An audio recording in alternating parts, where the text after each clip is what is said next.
नमस्कार, the wire में आपका स्वागत है। मैं हूं आरफा खानम शेरवानी। 66,000 आबादी वाला एक छोटा सा द्वीप लक्षद्वीप, यहाँ भारत के इतिहास का पहला विरोध प्रदर्शन हुआ है। आज़ादी से लेकर अब तक राजनीतिक सामाजिक रूप से पूरे तरीके से स्थिर रहने वाला ये द्वीप, अब इसको इतनी परेशानी हो गई है यहाँ रहने वाले लोगों को कि उन्होंने ज़मीन के ऊपर, समंदर के नीचे, घर के अंदर प्लेकार्ड्स लगा के, पोस्टर्स लगा के अलग अलग देशों में रहने वाले लक्षद्वीप के लोग, जो कि जिनका ओरिजिन लक्षद्वीप का है, वो प्रोटेस्ट कर रहे हैं, विरोध प्रदर्शन कर रहे हैं। ये एक बड़ा 12 घंटे का जो है प्रोटेस्ट हुआ, एक तरह से गांधीवादी तरीके से कि फास्ट रखा गया और फास्ट रख के 12 घंटे का ये बताने की कोशिश की गई भारत की सरकार को कि जो वहाँ के एडमिनिस्ट्रेटर प्रफुल्ल पटेल, उन्होंने जो प्रस्ताव सामने रखा है, जिस तरह से पूरा जो चरित्र है और पहचान है, ट्राइबल चरित्र और मुस्लिम पहचान लक्षद्वीप की, 66,000 आबादी वाला छोटा सा प्यारा सा द्वीप, जहाँ शायद आप में से बहुत सारे लोग कभी छुट्टी मनाने गए होंगे, या आप में से बहुत से लोग ऐसे होंगे जो आपने ज़्यादा नाम भी नहीं सुना होगा। मैं खुद पहली बार सोचिए कि अपने 2 दशकों के पत्रकारिता के करियर में पहली बार लक्षद्वीप में किसी राजनीतिक मुद्दे पर बातचीत कर रही हूँ। इसको लेकर, इस समस्या को लेकर परेशान है वहाँ के लोग कि कैसे उसका पूरा कैरेक्टर बदलने की कोशिश हो रही है। क्या जो भगवाकरण की राजनीति है, जिसने जम्मू कश्मीर का इतिहास, भूगोल सब कुछ बदल दिया बिना वहाँ के लोगों की मर्जी के, और कहा गया कि विकास के नाम पर हो रहा है, वो भी आप याद रखिए अकेला ऐसा प्रांत है जो मुस्लिम मेजॉरिटी प्रांत है जम्मू कश्मीर, उसको 2 हिस्सों में बांट दिया गया, राज्य का दर्जा छीनकर यूनियन टेरिटरी बना दिया गया। ये भी लक्षद्वीप जो है वो भी यूटी ही है, और ये भारत सरकार के ज़रिए संचालित होता है एक ब्यूरोक्रेट के ज़रिए, जिसको एडमिनिस्ट्रेटर कहा जाता है। तो यहाँ जो प्रपोज़ल है फ़िलहाल जो लाने की बात हो रही है, उसमें ये कि यहाँ जो फोर्स्ड लैंड एक्विजिशन, यानी कि ज़मीन पर कब्ज़ा किया जा सकता है वहाँ की, यानी पूरी इकोलॉजी सोचिए आप, एक जो द्वीप होता है उसकी बहुत अलग होती है बाकी इलाकों से, चाहे हम दिल्ली का जिक्र कर लें या राजस्थान का जिक्र करें और भी दूसरे इलाकों का जिक्र करें जो मेन लैंड जिसे कहा जाता है। इस मुद्दे पर बातचीत करने के लिए हम जो लक्षद्वीप की आवाज़ें हैं उनको आप तक लेकर आएंगे, और खासकर जो फॉर्मर एडमिनिस्ट्रेटर रहे हैं वजाहत हबीबुल्ला 1987 से लेकर और 1999 तक, उन लोगों से आपकी बातचीत कराएंगे। इसके अलावा लंबा प्रिवेंटिव डिटेंशन किया जा सकता है वहाँ पर, ये लॉ प्रपोज करता है। और इसके अलावा अगर आपके 2 से ज़्यादा बच्चे हैं तो आप पंचायत का चुनाव नहीं लड़ सकते, और अगर इतना ही काफ़ी नहीं है तो वहाँ पर बीफ बैन कर दिया गया है। जहाँ पहले ही मेजॉरिटी मुस्लिम आबादी है, वहाँ बीफ बैन करने का तुक क्या बनता है? पहली बात तो ये भी समझ में नहीं आता। दूसरा, कई लोगों ने कहा कि वहाँ बीफ शायद खाया भी नहीं जाता, वो ज़्यादा मछली खाने वाले लोग हैं वहाँ। इसके अलावा शराब की जो पाबंदी थी वहाँ पर, अब उसको इजाज़त मिल गई है कि शराब का कारोबार किया जा सकता है।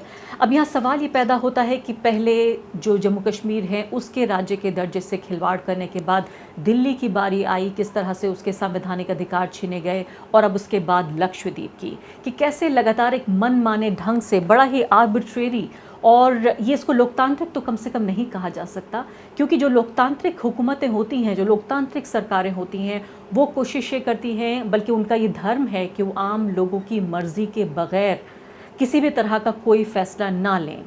तो इसमें सबसे बड़ी बात जो समझ में आ रही है वो ये कि इन 66,000 लोग जो कि एक मेंबर ऑफ पार्लियामेंट चुनते हैं, जो रिप्रेजेंट करता है उन्हें यहाँ पर भारत की संसद में, दिल्ली में, कम से कम उनसे बात की होती, एनसीपी के सांसद हैं वो, उनसे बात कर ली गई होती, या लोगों के जो रिप्रेजेंटेटिव हैं उनसे बात कर ली गई होती। तो इसीलिए एक बड़ा सेव लक्षद्वीप फोरम बनाया गया है, और इसके ज़रिए ये विरोध किया जा रहा है कि क्या आरएसएस का जो भगवा एजेंडा है कि हम एक ही तरह की पहचान, एक ही तरह का रंग, एक ही तरह का ढंग, एक ही तरह का धर्म, एक ही तरह की भाषा, इन सबको हर जगह लागू किया जाएगा, क्या उसी कड़ी में ये एक कदम है? या फिर इसको इस तरह से देखा जाए कि चूँकि ये एक प्यारा सा द्वीप है और इसकी ज़मीन पे कहीं ना कहीं नज़र आ गई कि क्यों ना इस ज़मीन का इस्तेमाल किया जाए और पैसा बनाया जाए, कम से कम आरोप इस तरह के हो रहे हैं, वरना विकास का जो ये दावा है उसे भरकर क्यों खिलवाड़ किया जा रहा है लक्षद्वीप से, लक्षद्वीप की जनता से, उसके ट्राइबल कैरेक्टर से और उसकी मुस्लिम पहचान से, हम जानने की कोशिश करेंगे, और क्या लोग कैसा महसूस कर रहे हैं, उनकी आवाज़ें हम आप तक लेकर आएंगे। तो मेरे साथ इस मुद्दे पर बातचीत करने के लिए फ़िलहाल 3 मेहमान मौजूद हैं। मेरे साथ हैं डॉक्टर सादिक, जिन्होंने शुरू किया है द सेव लक्षद्वीप फोरम, जिसके ज़रिए ये पूरा विरोध प्रदर्शन हुआ। इसके अलावा मेरे साथ आयशा भी मौजूद हैं, जो कि लक्षद्वीप की रहने वाली हैं, पेशे से डॉक्टर हैं, सामाजिक कार्यकर्ता हैं और केरल में रहती हैं, मल्लापुरम में। आपको ये भी पता है कि केरल और लक्षद्वीप का कल्चर बहुत सिमिलर है, आपस में काफ़ी घनिष्ठ रिश्ता भी है, बल्कि मलयालम जो ज़बान है, जो भाषा है, वही अक्सर लोग बोलते हैं लक्षद्वीप में भी। इसके अलावा तीसरे बेहद ख़ास मेहमान मेरे साथ वजाहत हबीबुल्ला साहब, जो कि 1987 से लेकर 1999 तक रह चुके हैं लक्षद्वीप के एडमिनिस्ट्रेटर। उनके तजुर्बे की नज़र से हम पूछेंगे कि जो सब कुछ हो रहा है अभी, वो उसे किस तरह से देखते हैं। तीनों मेहमानों का बहुत बहुत स्वागत है। सबसे पहले डॉक्टर सादिक, मैं आपके साथ ही शुरुआत करना चाहती हूँ कि जो ये सेव लक्षद्वीप फोरम है, आपको लगता था कि इतने लोग निकल आएंगे घरों में, बाहर सड़क पर प्लेकार्ड्स लेकर? क्योंकि ये बताया जा रहा है कि ये लक्षद्वीप के इतिहास का पहला प्रोटेस्ट है। ये लक्षद्वीप है शेड्यूल ट्राइब का लैंड है, तो इसका ग्राब करने के लिए 19 एक्चुअली ना Lakshadweep land revenue and tenancy regulation 1965 and Lakshadweep land tenancy rules 1968 and rules 1979 which related to allotment of Pandaram. तो उसमें ये लिखा है, ये पट्टा लैंड है, पंडारम लैंड है, उसका ऑक्यूपेंसी राइट लक्षद्वीप वालों को देना चाहिए, मिलना चाहिए हमको जी। मगर अभी तक इसका पूरा नहीं हुआ। सो मैंने लोगों को समझाया ये प्रॉब्लम है, this is the highest, this is the dangerous draft. So then again I sent a letter to all the party MP and went to the media and called for an all-party meeting, and finally I could succeed to bring everybody into one table and we formed this Save Lakshadweep Forum. जी हाँ, doctor Sadiq, मुझे बताइए, हम जानते हैं कि जो दूर दराज के इलाके हैं भारत के, कभी कभी ऐसा लगता है कि शायद हम सिर्फ नॉर्थ इंडिया को ही क्या इंडिया कहने लगे हैं। दूर दराज के इलाकों में ज़्यादातर जो जिसे सो कॉल्ड मेन लैंड कहा जाता है, वहाँ ज़्यादातर लोगों को मालूम नहीं है, काफ़ी अज्ञानता है, लैक ऑफ नॉलेज है। अगर मैं आपसे ये पूछूँ कि 3 आसान तरीके से या 3 आसान सेंटेंसेस में ये बताइए कि लक्षद्वीप के लोगों को अभी जो ये नया प्रपोजल है उसको लेकर समस्या क्या है, अगर आप सादा अल्फाज में समझा सकें हमें। देखो, इसका पहला मुद्दा है ऑक्यूपेंसी राइट देना चाहिए लक्षद्वीप वालों को लैंड के ऊपर, ये पहला मुद्दा है। और दूसरा है लैंड में गवर्नमेंट ये नया रूल लेके आया है वो हटाना चाहिए। अगर इनको बनाना है टाउन प्लान रूल और कुछ बनाना है, लक्षद्वीप का इंटीग्रेटेड मैनेजमेंट प्लान है, जस्टिस रविंद्रन कमेटी के रिपोर्ट के ऊपर बनाया है, उसकी बेस्ड एक रिपोर्ट एक रूल बना दीजिएगा और कॉम्पनसेशन और लैंड रेंट और ये सब इन्होंने हाफ कर दिया। पहले स्क्वायर मीटर को 34 रुपीज था, अभी 15 रुपया हो गया। तो ये चेंज करके नया रेगुलेशन लेके आइए और पीपल फ्रेंडली अगर रेगुलेशन बनना है पीपल फ्रेंडली से, it's a part of India, we are India के पार्ट है, तो रेगुलेशन होगा, मगर वो रेगुलेशन लक्षद्वीप वालों का ऊपर और लक्षद्वीप का एनवायरमेंट के हिसाब से होना चाहिए। लक्षद्वीप में अगर 5 स्टार होटल, बड़े बड़े 3 फ्लोर 4 फ्लोर बिल्डिंग नहीं हो सकता है, तो इतना फ्रेजाइल है। वजह हबीबुल्ला सर को मालूम है, उसके साहब का पहले 2 कदम पहले एक एडमिनिस्ट्रेटर उमेश सैगल साहब, तो उसके टाइम पे पहले सादिक साहब आपसे गुजारिश करूंगी, मैं पहले आप जल्दी से हमारे दर्शकों को समझा दीजिए कि समस्या क्या है। यही है समस्या, ये मेन समस्या ये है। जो देखिए, जो नेशनल मीडिया में जिस तरह से इस बात को रखा जा रहा है वो ये कि देखिए बड़ी समस्याएं ये हैं कि बीफ बैन का प्रपोजल है, शराब शुरू करने का कि उसकी बिक्री, उसका ट्रेड किया जा सकता है, पंचायत चुनाव आप नहीं लड़ सकते अगर 2 बच्चे से ज़्यादा आपके हैं। इसके अलावा लैंड को लेकर भी जो है एक लिबरल पॉलिसी बना दी गई है जिसके लिए कॉरपोरेट और सरकार के लिए एक्विजिशन आसान होगा, इस तरह से कहने की कोशिश की जा रही है। तो क्या यही मुद्दे हैं आपके भी जो हम समझ रहे हैं? सबसे पहला मुद्दा लैंड की, लैंड डेवलपमेंट रेगुलेशन, वो सबसे पहला मुद्दा है हमारा, ठीक है। पंचायत रेगुलेशन के अगर बारे में बात बताऊं, उसमें ये बहुत सारे क्लोज है।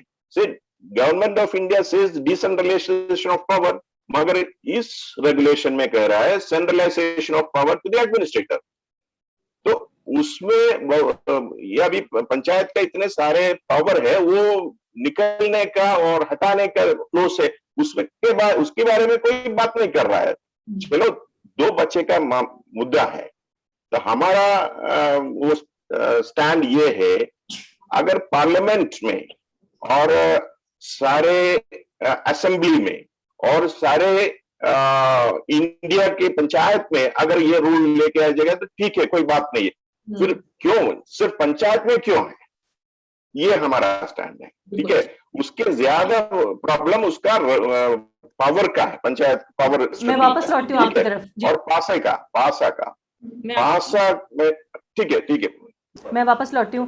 डॉक्टर आयशा भी बताइए कि मुझे मालूम है आप हफ्तों तक से पहले मुझसे कांटेक्ट कर रही थी और मैं माफ़ी भी चाहती हूँ कि इस खबर को मैं उठा नहीं पाई। ये तमाम जो रेगुलेशंस लागू हो रहे हैं, ये जो प्रपोजल हो रहा है, उससे काफ़ी पहले आपको इस बात को लेकर एप्रीहेंशन था कि ऐसा हो सकता है। फिर गुंडा एक्ट जब लागू होने की बात हुई, फिर आपने फिर मुझसे कॉन्टैक्ट किया और फाइनली हमने देखा कि जब इतनी बड़ी ये बात बन गई और लक्षद्वीप के लोगों को इस तरह से पता चला, तब ये प्रोटेस्ट शुरू हुआ। मुझे बताइए कि एक ऐसे शख्स के तौर पर जो लक्षद्वीप से आता है लेकिन केरला में रहता है, बहुत ज़्यादा फ़र्क भी नहीं है, दोनों के बीच जो संबंध है दोनों इलाकों के बीच वो भी बहुत ज़्यादा गाढ़ा है। मैं आपसे जानना चाहती हूँ कि एक सिटीज़न के तौर पर आपको क्या ऐसा लगता है कि जो ख़तरनाक है, जो आप नहीं चाहती। मुझे ये भी याद है कि आपने जब मुझे मैसेजेस भेजे उसमें ये भी कहा कि हमें दूसरा कश्मीर बनने से बचा लीजिए।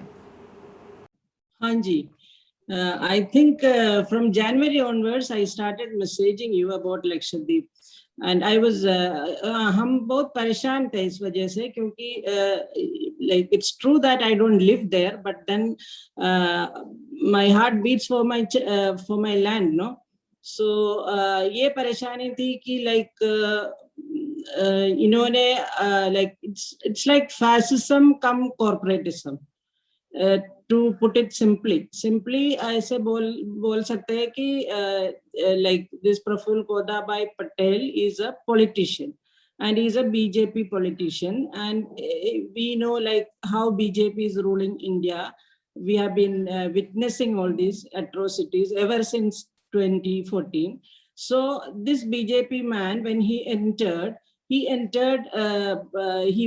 वो आए और उन्होंने कहा कि ये क्वारंटाइन नहीं चाहिए, इसको हटाओ, हमें नहीं चाहिए क्वारंटाइन, क्योंकि तब तक ग्रीन जोन था। सो आर प्रोटेक्टेड लैंड, हमारे प्रोटेक्टेड लैंड था, उनको कोरोना के लिए एक्सपोज किया उन्होंने फर्स्ट। वो like that was anti human. Being a doctor, I know that it's an anti-human act. And उसके बाद उन्होंने क्या किया कि उन्होंने ये नहीं देखा कि लक्षद्वीप में हॉस्पिटल कैसे है, कितने डॉक्टर्स है, कितने इंफ्रास्ट्रक्चर कैसे है, या फिर लाइक कम्युनिटी स्प्रेड होने के बाद क्या होगा वहाँ का हाल। जैसे like people are dying, you know, so many people are gone now, like about 28 to 30 deaths have happened, 7,000 like people are infected also. तो इस वजह से उन्होंने ये नहीं सोचा कि उसके बाद क्या होगा, what will be the outcome of opening up this quarantine measures. So he didn't think about it. So I realized that he's just a politician. He's not an administrator. If he was an administrator, he will think about his people. What will happen to his people? So he didn't think about that. The first step itself gave me a warning that we have to raise our voice here at that moment itself. That's why I kept knocking at every door possible. Every door possible I have been trying to knock. So that's how it happened. और ये save Lakshadweep जो forum है, मैंने पढ़ा कि इसमें भी न सिर्फ कि लक्षद्वीप के लोग बल्कि फास्टिंग किया, केरला के भी लोगों ने और फास्टिंग की, उन लोगों ने भी जो अलग अलग देशों में रह रहे हैं, कि यानी एक तरह से एक ये आंदोलन एक मूवमेंट की शक्ल ले रहा है। वजाहत हबीबुल्लाह साहब, ये आपको ये बात हैरान करती है, परेशान करती है कि किस तरह से एक ऐसा द्वीप, एक ऐसा आइलैंड जो कि दशकों से आज़ादी के बाद से लेकर अब तक बिल्कुल शांतिपूर्ण रहा। ख़ुद भारत सरकार के आंकड़े कहते हैं कि सबसे कम क्राइम रेट लक्षद्वीप में है। 66,000 लोग कुल रहते हैं। सोचिए, एक मोहल्ला जैसा हो गया, एक छोटा सा इलाका, 66,000 लोग वहाँ पर सिर्फ रहते हैं। इतने दिनों से, दशकों से वहाँ शांति थी। अचानक क्यों उसका इतिहास, भूगोल, सब कुछ बदलने की जरूरत पड़ गई? 66,000 लोग की बात कर रहे हैं और जो जो जो एरिया है वो केवल 32 स्क्वायर किलोमीटर है।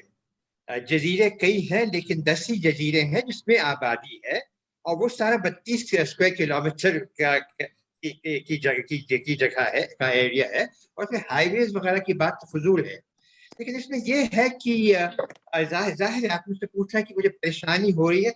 इस परेशानी इसलिए हो रही है कि ये एक कोई अचानक बात नहीं निकली कि इसमें तरक्याती काम किस किस्म के किए जा सकते हैं।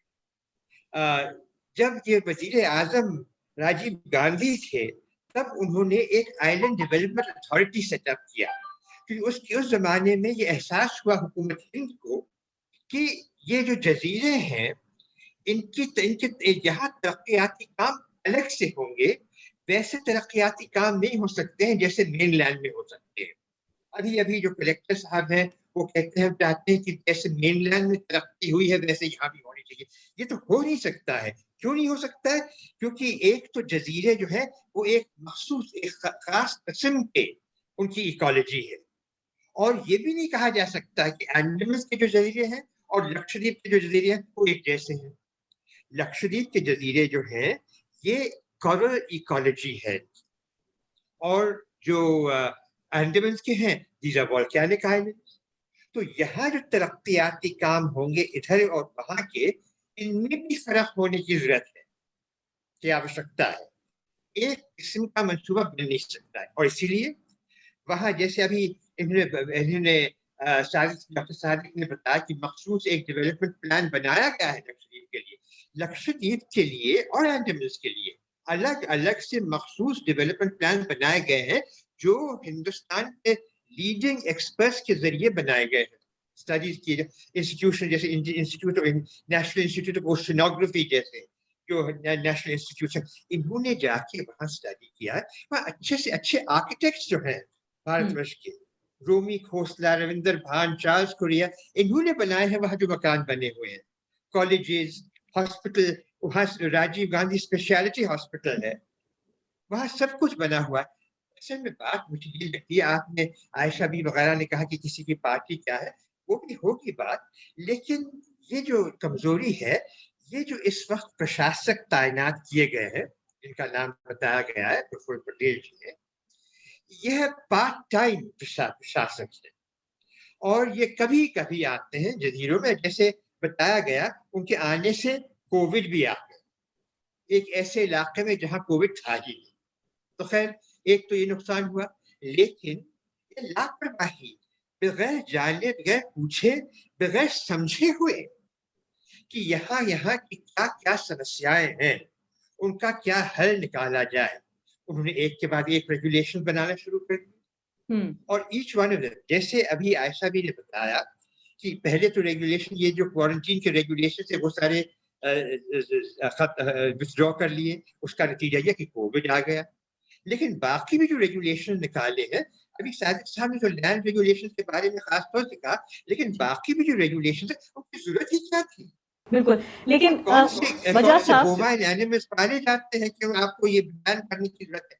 वजह साहब, अब तो ये जो विकास और डेवलपमेंट नाम का शब्द है, इससे अब डर सा लगने लगा है। पहले विकास करने कश्मीर में गए थे, अब 2 साल जो हैं लगभग उसको गुजर रहे हैं, वहाँ विकास हो चुका है अब पूरे तरीके से। तो अब लक्षद्वीप में विकास की बारी आ गई है। मुझे अमेरिका का वो एग्जाम्पल याद है कि जब अलग अलग देशों में, जो मैंने पहले कहा आपसे कि जो विकास आइलैंड टेरिटरीज का विकास है, वो विकास नहीं है जो और इलाकों में होगा। और ये it is already been worked out in considerable detail, में कोई नई बात बता नहीं रहा, worked out by top scientists.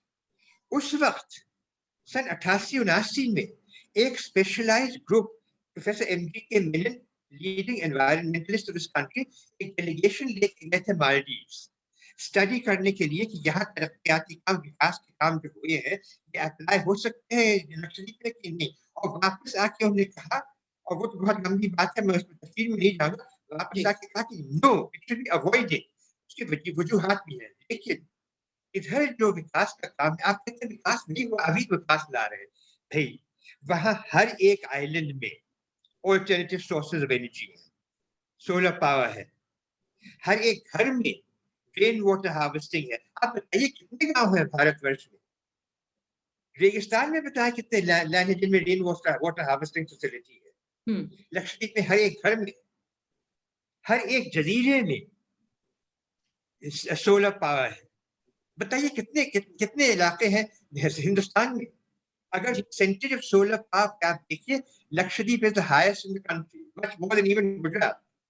तो तरक्की का क्या मतलब है? किस तरह की तरक्की चाहते हैं वजह साहब? लेकिन ऐसी बिल्डिंगें बनाने की आइलैंड सिंकिंग हो जाए, खत्म हो जाए। लेकिन ये जो रूल इन्होंने बताया है, जिसका जिक्र सादिक साहब ने नहीं कहा, उसमें एक क्लॉज ये भी है कि माइनिंग किया जाएगा, मिनरल रिसोर्सेज का किया जाएगा। क्या इसका मतलब है कि जो कोरल है उसको खोदा जाएगा, कोरल को सीमेंट में लगाया जाएगा? क्या वहां के लोगों की आबादी को वहां से बेदखल करके वहां सीमेंट फैक्ट्री लगाएंगे? ये क्या, ये कोई विकास हुआ? दिस इज नॉट, मैंने पहले भी कहा, this is not development, this is destruction. बिल्कुल डेवलपमेंट नहीं है, डिस्ट्रक्शन है। वजह साहब लेकिन वजह साहब अगर इसको इस तरह से भी देखा जाए तो मुझे बताइए कि कई लोग जो ये आरोप लगा रहे हैं कि पहले एक मुस्लिम मेजॉरिटी जो राज्य था जम्मू कश्मीर, उसकी जो हालत की गई, किस तरह से उसको टुकड़ों में बांटा गया, इसके अलावा उसकी जो है उसको डिमोट कर दिया गया, लोगों की मर्ज़ी के ख़िलाफ़ ये सब कुछ हुआ। और ये एक तरह से कहीं ना कहीं जो एक जिसे हाउस ऑफ सैफरन कहा जाए, यानी कि भगवाकरण जो है वो पूरे देश का करने की जो एक कोशिश है कि अब जम्मू कश्मीर के बाद अब हम लक्षद्वीप भी पहुंच गए। ये बात अभी आयशा भी इस का आरोप लगा रही थी। आप इसे दो तरह से लोग देख रहे हैं कि ये गवर्नमेंट कॉर्पोरेट नेक्सस है कि हमारी ज़मीन हथिया लेंगे, हमारी जो कल्चरल आइडेंटिटी है उसे डिस्टर्ब करेंगे, लेकिन दूसरी तरफ इसका पॉलिटिकल एजेंडा भी बताया जा रहा है कि ये सेफ्रनाइजेशन की कोशिश है, भगवाकरण की कोशिश है। गवर्नमेंट कॉर्पोरेट नेक्सस तो मेरे ख्याल में वाजे है। जैसे मैंने कहा कि जो डेवलपमेंट का आउटलाइन बनाया जा रहा है वो असल में विकास नहीं है, वो एक्सप्लॉयटेशन है, कमर्शियलाइजेशन। तो वो तो बात जाहिर है, लेकिन इसके बारे में भी जैसे आप कहती हैं, इसके बारे में बहुत सारे सवाल पूछे गए हैं। और इसमें सरकार का ये फिर फर्ज बनता है कि इसमें अपना जो स्टैंड है इसको स्पष्ट कर कि क्या वो ऐसा करना चाहते हैं। वरना ये बीफ बैन वगैरह लाने की क्या जरूरत है? एरिया में दे दो बीफ, इससे क्या मतलब भाई? अगर वहाँ बीफ होता, कोई स्लॉटर होता या वहाँ के लोग वो बीफ खाने वाले, वहाँ के लोग जो है मछली खाने वाले हैं ज्यादातर। सादिक साहब ये बताइए कि क्या लक्षद्वीप, जैसे गोवा में भी बीफ खाया जाता है, गोवा बीजेपी रूल स्टेट है, यहाँ भी लोग बीफ खाते हैं, लेकिन अगर बीफ वहाँ ना हो तो कोई रोएगा नहीं। जी हाँ, सादिक साहब ये बताइए कि क्या, जी मैं वजह साहब सादिक साहब की तरफ जाना चाहती हूँ। सादिक साहब ये बताइए कि क्या आप भी ये समझ रहे हैं जिस तरह से बाकी लोग देश के हिस्सों में ये समझ रहे हैं कि ये जो सेफ्रनाइजेशन का जो प्रोजेक्ट है भाजपा और आरएसएस का, उसी का ये एक एक्सटेंशन है कि लक्षद्वीप तक पहुंचेंगे, या आपको लगता है कि नहीं, इसका पॉलिटिक्स से बहुत लेना देना नहीं है, ये सिर्फ एक गवर्नमेंट कॉर्पोरेट नेक्सस है कि चलिए ये खूबसूरत सा आइलैंड है, ये इतनी अच्छी जगह है, क्यों ना इससे जो है वो कारोबार किया जाए, पैसा कमाया जाए? ये कॉर्पोरेट नेक्सस का है। देखो, कश्मीर और लक्षद्वीप का स्ट्रक्चर डिफरेंट। कश्मीर में हिंदूज है और अलग अलग रिलीजन, मगर लक्षद्वीप में कोई रिलीजन नहीं है, सिर्फ मुस्लिम। ठीक है, ये इन्होंने बीफ बैन वहां लेके आए हैं, वो बकवास है। ये बीजेपी का है ना आइडिया है, मेन मुद्दे से उसका डिस्कशन चेंज करके और इमोशनल बातों में करने के लिए लेके आए ये बीफ बैन। ये बकवास है। We don't want that beef ban regulation at all. What is the problem for having beef in Lakshadweep where there is 100% Muslims? So that we will not compromise on that. We want total rollback of beef ban. And Kashmir की बात कर रहे हैं और सैफ्रनाइजेशन की बात कर रहे हैं, वहां कोई हिंदू है नहीं, तो सैफ्रनाइजेशन कहाँ आएगा? दूसरी बात ये है, सबसे पहला मुद्दा है ये लैंड की है। अगर लोगों के पास लैंड नहीं है तो बाकी सबका क्या मतलब है? they will be thrown out from Lakshadweep. So, but I will tell you one thing: this person, the Praful Koda Patel, have done the same thing in this one, Silvassa and Damandiu and all. And I'll tell you one thing, in मैं उजैत हबीबुल्लाह साहब से भी ये पूछना चाहता हूँ, the land regulation tenancy आया था लक्षद्वीप में 1965 में, तो आप रहा वहां एडमिनिस्ट्रेटर 87-90 में, तो उस समय लक्षद्वीप लोगों को ये ऑक्यूपेंसी राइट क्यों नहीं दिया है, इसका प्रॉब्लम क्या था? तो मुझे लग रहा है since they didn't have this occupancy right, they were able to bring this land development authority law and land grabbing and all those things. So मुझे आप ये जवाब चाहिए, तो आप 3 साल वहां रहा, ऑक्यूपेंसी राइट लक्षद्वीप वालों को देने के लिए क्या दिक्कत है? आपकी टाइम में कांग्रेस में भी था। सादिक साहब कह रहे हैं कि पिछली कमजोरी का फायदा उठाया गया। Let me explain. Now this is he's raised Sadiq साहब ने एक लीगल इशू रेज किया, इसकी लंबी मैं आपको दे सकता हूँ, लेकिन संक्षिप्त में कहने की जरूरत है क्योंकि प्रोग्राम नहीं है। यह जो लक्षद्वीप की आवाम है, ये scheduled tribe, it is registered as scheduled tribe under the Constitution of India by the Anthropological Survey of India. इसका मतलब है कि वो जो जमीन है वहाँ पंडारम लैंड भी जो है उस पे it belongs to the community। फर्क इसलिए आ रहा है कि it does not belong to an individual। कोई एक धारावार नहीं है जो कह सकता है कि ये जमीन हमारी है, but this is all scheduled tribe land। Therefore, आपको याद होगा कि मैंने जब टूरिज्म के लिए खोला था, गंगाराम में खोला था, और उसमें स्पोर्ट्स को बनाया था land owner on behalf of the Lakshadweep community, इसमें कसिनो होटल ने बनाया था। अब उसकी तफसील में लीगल पॉइंट्स में आपको नहीं जा सकता क्योंकि उसमें अब बहुत वक्त लग जाएगा, लेकिन the point is that so far as the Pandaram land is concerned in Lakshadweep, that belongs, वो है मिल्कियत लक्षद्वीप के आवाम की। Let that be very clear. और अगर ये रेगुलेशन अब पास हुआ, मुझे इसके बारे में खास पता तो नहीं है क्योंकि इट इज ओनली स्पष्टीकरण कर रहा है इस कानून की। This land is all scheduled area because the people there are scheduled tribe, वहाँ की आबादी जो है शेड्यूल्ड ट्राइब। जी ठीक है, मेरे पास वक्त नहीं है बिल्कुल। आयशा भी मैं ये चाहती हूँ आप इस पे कमेंट कीजिए कि 2 तरह की बातें कही जा रही हैं। एक तो ये कि जो ट्राइबल आइडेंटिटी है लक्षद्वीप की, उसको बचाने की बात हो रही है, या जिस तरह से पेश किया जा रहा है कि ये मुस्लिम मेजॉरिटी आइलैंड है इसलिए इस पर जो है ये एक तरह का हमला है। दोनों में से आप इसे किस तरह से देखना चाहती हैं, और किस तरह से, क्या ट्राइबल आइडेंटिटी को बचाना है या मुस्लिम आइडेंटिटी की बात हो रही है? एज फॉर ट्राइबल आइडेंटिटी को बचाना है, क्योंकि हम इंडिजिनस पीपल है लक्षद्वीप के, और हमारे जो आइडेंटिटी बचाना है वो बहुत जरूरी है। और it's true that we are 100% Muslims, that's okay, but in India our India is a secular country. Beyond that, we are all Indians and we have same rights, and everywhere we are similar. So we, being indigenous people, our rights should be protected irrespective of religion. That's what I want to say. अगर आपको ये platform मिला है, अगर आप prime minister से कुछ कहना चाहें, होम मिनिस्टर से कुछ कहना चाहें, क्या कहेंगे आप? प्राइम मिनिस्टर और होम मिनिस्टर से मैं ये कहूंगी कि आप जो भी रिफॉर्म्स ला रहे हैं through Praful Khodabhai Patel, please discuss it with people of Lakshadweep. Let them know, let Praful Patel know what we want and what we don't want. What will make us happy and what will make us peaceful. We want the same peaceful, happy islands. We don't want any renovations, any developments which will spoil our land, which is harmful to our delicate land. We want to preserve them as it is. We don't want very broad roads and very huge buildings. We don't want them. We want our land to live peacefully, and whatever tourism is there, that is enough. There is no need to make us like Maldives. You cannot compare Lakshadweep with Maldives. That's what I want to tell Prime Minister and the Home Minister. बहुत बहुत शुक्रिया doctor Ayesha B, वजाहत हबीबुल्लाह साहब, सादिक साहब। मैं जानती हूँ ये बहस पूरी नहीं हुई है अभी, और जाहिर है इस पर बहस चलती रहेगी क्योंकि लोग नाराज़ हैं। और जो ये प्रोटेस्ट शुरू हुआ है, इतिहास का पहला विरोध प्रदर्शन लक्षद्वीप में जो शुरू हुआ है, मुझे नहीं लगता कि ये इस तरह से ख़त्म होने वाला है। ये पहला हो सकता है लेकिन आखिरी नहीं होगा। और इस कार्यक्रम के ज़रिए आयशा बी जैसे जो नागरिक हैं उनके ज़रिए ज़रूर ये सुना जाना चाहिए प्रधानमंत्री को, गृह मंत्री को, इस देश के जो लोग चला रहे हैं उनको, कि कितना अहम है लोगों की बात सुनना। एडमिनिस्ट्रेशन का मतलब, प्रशासन का मतलब होता है लोगों की मर्ज़ी से चलने वाला राज्य या चलने वाली ज़मीन। बहुत बहुत शुक्रिया आप तीनों का।